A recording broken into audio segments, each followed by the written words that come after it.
Gardening aesthetics के लिए मैं अनीता दिनेश आपका स्वागत करती हूँ। गार्डनिंग एस्थेटिक्स में आज प्लांट वेराइटीज की बात नहीं करेंगे, प्लांट केयरिंग टिप्स की भी बात नहीं करेंगे। बहुत सारे फ्रेंड्स ने मुझसे कहा था कि उनको मेरे सक्यूलेंट कलेक्शन का एक ओवरव्यू वीडियो देखना है, वो मेरा सक्यूलेंट का कलेक्शन देखना चाहते हैं। आज मैं आपको बताऊंगी कि किस तरह से मैं अपने सक्यूलेंट के कलेक्शन को मेंटेन रखती हूँ, किस तरह से मैं अपने सक्यूलेंट्स को अरेंज करके रखती हूँ, किस तरह से उनको खूबसूरती के संग ऑर्गेनाइज करती हूँ। आज इस बारे में बात करेंगे। हो सकता है आपको उसमें कुछ काम की चीज मिले। तो चलिए आज आपको एक अपने सक्यूलेंट के कलेक्शन का एक ओवरव्यू वीडियो देती हूँ। आशा है आपको वीडियो पसंद आएगा और आप उस वीडियो का आनंद उठाएंगे। तो चलिए आज देर न करते हुए शुरू करते हैं। सक्यूलेंट और कैक्टसेस मुझे लगता है कुछ अलग तरह के ही प्लांट होते हैं और ये इनका जो मैसेज होता है, देखो ह्यूमंस के लिए वो बहुत ही आला दर्जे का है। और कैक्टस और सक्यूलेंट्स हमेशा हमें ये रिमाइंड करते हैं कि आपके जीवन में कितनी भी एडवर्स परिस्थितियाँ हों, फिर भी अगर आपके अंदर इच्छा है, आप अपनी इच्छा शक्ति के बल पे उन एडवर्सिटीज़ को मीट आउट कर सकते हैं, वहाँ पे भी सरवाइव कर सकते हैं। और सरवाइव ही नहीं कर सकते हैं, हैप्पीली ग्रो हो सकते हैं, दूसरों को भी हैप्पीनेस दे सकते हैं। मेरे पास जो भी सक्यूलेंट की ऑर्नामेंटल वेराइटीज़ हैं उनको बाय नेम बता पाना इतना आसान नहीं होगा, काफ़ी टाइम कंज्यूमिंग होगा और वीडियो काफ़ी लंबा हो जाएगा।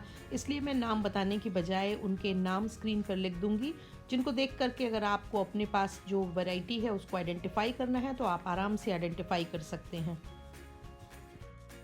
सक्यूलेंट का जो दायरा है वो काफ़ी बड़ा है। बहुत सारे ऐसे प्लांट हैं जो सक्यूलेंट्स माने जाते हैं। सक्यूलेंट का मतलब है कि वो प्लांट जो अपने वाटर को अपने लीव्स में, अपने स्टेम में किसी न किसी फॉर्म में स्टोर करके रखते हैं। इसका मतलब ये है कि उनको रेगुलर वाटरिंग की ज़रूरत नहीं है। तो वो लोग जो बहुत ज़्यादा बिजी होते हैं उनके लिए सक्यूलेंट लगाना बहुत माफिक होता है, क्योंकि अगर आप रोज़ पानी नहीं दे सकते हैं, वीकेंड्स पे आप टाइम निकाल पाते हैं, तो आप अपने बालकनी में, अपने गार्डन के कॉर्नर में सक्यूलेंट कॉर्नर बनाएं और आप मेंटेन करने में भी वो आसान होते हैं। इनफैक्ट जितना कम आप ध्यान देंगे वो उतना अच्छे से ग्रो होते हैं। और इसमें हमारे तमाम तरह के ऑर्नामेंटल सक्यूलेंट जैसे एचेवेरिया, हावर्थिया, हाउस लीक्स और ग्रेप्टोवेरिया, ये तमाम तरह के सेडम्स, क्रसूलास तो आते ही आते हैं। इसके साथ ही साथ हमारे जो स्नेक प्लांट हैं, पोनीटेल पाम है, कैलेनकोई की वेराइटीज़ हैं, ये सारे के सारे भी सक्यूलेंट ही हैं। अडेनियम्स हैं, सभी सक्यूलेंट होते हैं। इसलिए आज मैं सिर्फ बात करूंगी सक्यूलेंट की उन वेराइटीज़ के बारे में जो सक्यूलेंट की ऑर्नामेंटल वेराइटीज़ मानी जाती हैं और छोटे से स्पेस में, छोटे से पॉट में आप इनको लगा सकते हैं। इनकी कुछ वेराइटीज़ को आप हैंगिंग बास्केट्स में लगा सकते हैं। और हमारे यहाँ विंटर्स में, स्पेशली दिल्ली एनसीआर के या नॉर्थ इंडिया का जो गंगा बेल्ट वाला एरिया है, वहाँ पर ये गर्मियों के दिनों में थोड़े ख़राब चलते हैं या अक्सर मर भी जाते हैं, पर सर्दियाँ इनके लिए बहुत माफिक होती हैं और ये बहुत अच्छे से ग्रो होते हैं। मेरे जो सक्यूलेंट के प्रति आकर्षण है या लगाव है, उसकी शुरुआत करीबन 12-13 साल पहले हुई थी। और मैंने सबसे पहले अपना एक फ्लैप जैक प्लांट लिया था। कैलेनकोई की वैरायटी होती है, इसकी लीव्स काफ़ी बड़ी बड़ी होती हैं और बड़े शौक से लेके आई थी। पर मुझे लगता है 4 या 5 दिन बाद प्लांट ख़राब हो गया था। तब मुझे इतना आइडिया नहीं था कि इनको किस तरह से ट्रीट करना है, और वो प्लांट ख़राब हो गया। और उसके बाद फिर मैंने 2-3-4 सक्यूलेंट्स और भी ख़रीदे जो बहुत अच्छे नहीं चले। फिर मुझे भी बहुत ख़राब लगा। मुझे लगा कि क्योंकि अब तो सक्यूलेंट्स यहाँ पे क्योंकि ग्रो होने लगे हैं, देहरादून, पुणे, बेंगलोर जैसे शहरों में काफ़ी बड़ी मात्रा में सक्यूलेंट का प्रोपगेशन किया जाता है। सक्यूलेंट की नर्सरीज़ हैं, तो सक्यूलेंट रिलेटिवली चीपर हो गए हैं, सस्ते हो गए हैं। पर उस समय तो ये ज़्यादातर बाहर से आते थे और काफ़ी एक्सपेंसिव थे, तो बड़ा बुरा लगा। फिर मैंने इनके बारे में पढ़ना शुरू किया, इनके बारे में जानना शुरू किया, और तब मुझे ये रियलाइज़ हुआ कि अरे ये तो इतने इजी प्लांट थे और हमने इनको इतना डिफ़िकल्ट समझकर इतना ज़्यादा इन पे ध्यान दे दिया कि ये प्लांट ख़राब हो गए। तो सक्यूलेंट को बनाए रखने का सबसे अच्छा तरीका है कि उसके बारे में सोचना बंद कर दें, लाने के बाद उसको रख दें और फिर भूल जाएं। उसको 10 दिन बाद, गर्मियां हैं तो वीक में एक बार, और बहुत ज़्यादा गर्मियां हैं तो 4 दिनों में एक बार पानी डालें। और पॉट हमेशा छोटा रखें, बड़े पॉट्स की ज़रूरत नहीं होती है, क्योंकि एक तो रूट बहुत ज़्यादा फैलती नहीं है, दूसरी बात ये है कि छोटा पॉट होगा तो अगर पानी ज़्यादा भी पड़ जाएगा तो वो एब्जॉर्ब हो जाएगा और वो जल्दी सूख जाएगा। और जितना बड़ा पॉट होगा, आपने देखा होगा कि जो बड़े पॉट्स होते हैं उनमें नीचे पानी कलेक्ट होने की टेंडेंसी होती है, और ख़ासकर ये तब ज़्यादा इम्पॉर्टेंट हो जाता है जब आपने प्लास्टिक के पॉट्स में या फिर सिरेमिक के पॉट्स में सक्यूलेंट्स लगाए हों। इस बार मैंने एक्सपेरिमेंट के तौर पे कॉयर के पॉट्स में भी सक्यूलेंट्स लगाए हैं, और उसके पीछे मेरी जो थिंकिंग है वो ये है कि मे बी शायद इनमें, क्योंकि एयरेशन ज़्यादा अच्छा होता है और पानी तुरंत निकल जाता है, तो मे बी सक्यूलेंट इनमें गर्मियों में अच्छे चले। तो देखते हैं ये मेरा एक्सपेरिमेंट कितना कामयाब होगा, और गर्मियों में इनमें लगे हुए सक्यूलेंट कैसा बिहेव करते हैं ये मैं आपको गर्मियों में ज़रूर बताऊंगी। और इसके अलावा मैं शुरू में तो मैंने सिर्फ टेराकोटा के पॉट्स में ही सक्यूलेंट लगाने शुरू किए थे, क्योंकि मुझे लगता था सिरेमिक और प्लास्टिक के पॉट में ये नहीं चल पाएंगे। पर धीरे धीरे मैंने प्लास्टिक और सिरेमिक के पॉट में इनको हैंडल करना समझ लिया, तब से मैं इनको इनमें भी लगाने लगी, और अब ये उनमें बखूबी चल जाते हैं। सक्यूलेंट की बहुत सारी ऐसी वैरायटीज़ हैं, स्पेशली एचेवेरिया या फिर ग्रेप्टोवेरिया की जो वैरायटीज़ हैं, सेडम की जो वैरायटीज़ हैं, इवन क्रसूला की भी कुछ वैरायटीज़ ऐसी हैं जो सीज़न बदलते ही ख़त्म हो जाती हैं। और क्योंकि जैसे ही हमारे यहाँ अप्रैल का महीना आता है, मई का महीना आता है, तो इनमें बहुत सारी ऐसी वैरायटीज़ हैं जो गिव अप कर देती हैं और वो ख़राब हो जाती हैं, या फिर बचती भी हैं तो बड़ी ही सैड कंडीशन में बचती हैं। और फिर ये वापस जैसे ही सितंबर एंड आने लगता है, तैसे ही ये फिर वापस अच्छी शक्ल सूरत हासिल करने लगती हैं, अच्छे से ग्रो होने लगती हैं। पर और जो हावथिया हो गए और बहुत सारे ऐसी वैरायटीज़ हैं जो हमारे यहाँ पूरे साल आराम से चल जाती हैं, बस आपको पानी को हमेशा रेगुलेट करके रखना है। सक्यूलेंट का सबसे बड़ा जो दुश्मन है वो पानी है, और नॉर्थ इंडिया में दूसरे नंबर पे गर्मियाँ आती हैं, क्योंकि गर्मियों में जब बहुत ज़्यादा गर्मियाँ पड़ती हैं या फिर लू चलने लगती है, गर्म हवाएं होती हैं, तो हमारे सक्यूलेंट ख़राब होने के पूरे चांसेस होते हैं। और ख़ासकर हम लोग जो बैल्कनीज़ में हमारे एसी की आउटडोर यूनिट्स लगी होती हैं या विंडो एसी लगे होते हैं, तो जो वो बाहर गर्मी आती है बैल्कनीज़ में, वो भी इनको बहुत नुकसान करती है। तो हमेशा ये ध्यान रखना ज़रूरी होता है कि आप अगर अपने सक्यूलेंट का अरेंजमेंट आपने बनाया है, तो वो किसी तरह से एसी की जो यूनिट्स होती हैं आउटडोर, उनसे दूर रहे। उस एरिया में एसी के जो पीछे के हिस्से से गर्मी निकलती है वो ना हो, क्योंकि वो इनको बहुत ज़्यादा डैमेज करती है, नुकसान पहुंचाती है। इसके अलावा गर्मियों में आप कोशिश ये करें कि इनको रिलेटिवली काफ़ी किसी ठंडी जगह पे रख दें। आपके बैल्कनी में, आपके गार्डन में कोई एक ऐसा एरिया हो जो थोड़ा रिलेटिवली ठंडा हो, कॉर्नर में हो और बहुत ज़्यादा तेज़ धूप वहाँ ना आती हो, वहाँ पे ये प्लांट फिर चलते रहेंगे और थोड़ी बहुत कोशिश से आप इनको बचा सकते हैं। और फिर अगले सीजन में आने पर आप अपने प्लांट्स को रीग्रो कर सकते हैं, उनकी कटिंग्स तैयार कर सकते हैं, उनको लीव्स से प्रोपगेट कर सकते हैं। सक्यूलेंट जो होते हैं उनकी ज़्यादातर वैरायटी लीव्स से बहुत ही कामयाबी के संग प्रोपगेट होती हैं। और इस समय तो जब इनका पीक सीज़न हमारे यहाँ चल रहा है, तो आप देखिए ये छोटे छोटे जो लीव्स हैं इनमें भी प्लांट्स निकलने लगे हैं।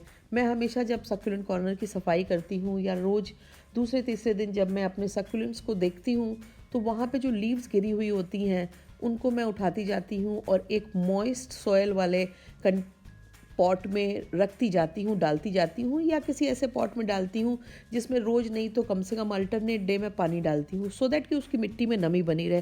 क्योंकि सक्यूलेंट को तो ड्राइनेस चाहिए, पर इनको प्रोपगेट होने के लिए इनकी लीव्स को नमी चाहिए होती है। तो लीव्स में अगर आप नए प्लांट उगाना चाहते हैं, आप लीव्स से प्लांट प्रोपगेट करना चाहते हैं, तो आपको उनको थोड़ा सा उनकी जो सॉइल है उसको मॉइस्ट रखना होगा। तो इसके लिए बहुत आइडियल होता है, मैं हमेशा उन प्लांट्स में इसको डाल देती हूँ। कुछ ऐसे प्लांट जैसे मनी प्लांट्स हो गए या इस तरह के कुछ प्लांट जिनमें लगभग रोज़ पानी डालना पड़ता है, उन गमलों में इनको डाल के रखती हूँ। और जब ये धीरे धीरे थोड़े से बड़े हो जाते हैं, देखिए इस तरह से, तो फिर मैं इनको ट्रांसप्लांट करती हूँ और लीव्स को डीजेनरेट होने देती हूँ, उसको काटने की कोशिश नहीं करती हूँ।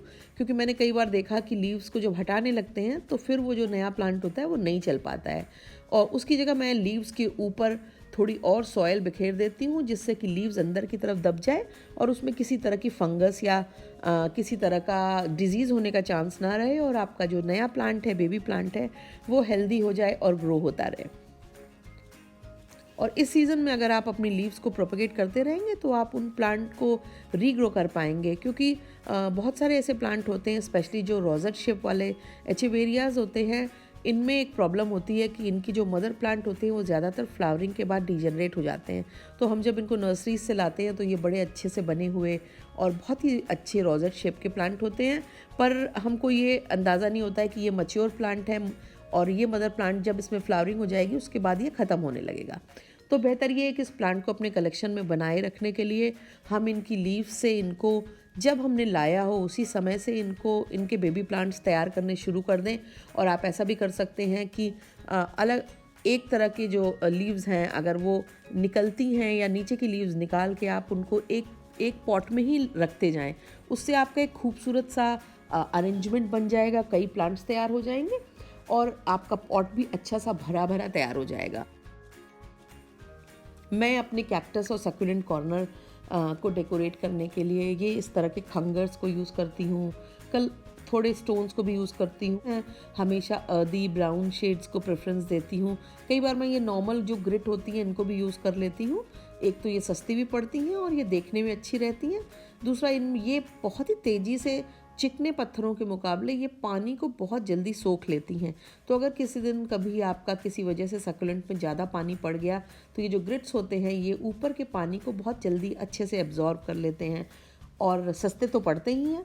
और इसके साथ ही साथ आप हमेशा जो है मैं सक्यूलेंट में गर्मियों के दिनों में तो आपको बता ही दिया मैंने, जल्दी वाटरिंग करती हूँ, पर सर्दियों में 15-15 दिनों में, और जब सर्दियों में पानी बरसने लगता है, बारिश होने लगती है, तो फिर मैं इनको तकरीबन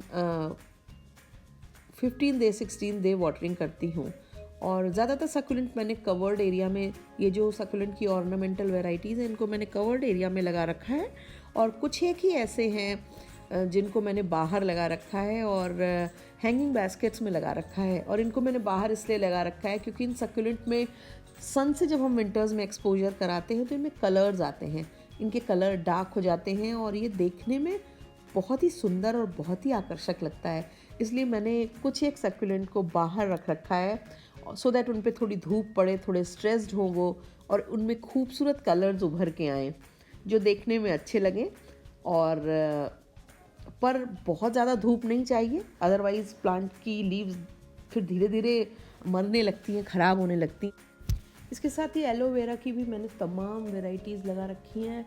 और नॉर्मली हम लोग एलोवेरा का मतलब उस एलोवेरा की वैरायटी को समझते हैं जिसको कि हम ज़्यादातर एज अ कॉस्मेटिक और उसका जूस पीने के लिए ज़्यादातर लोग यूज़ करते हैं।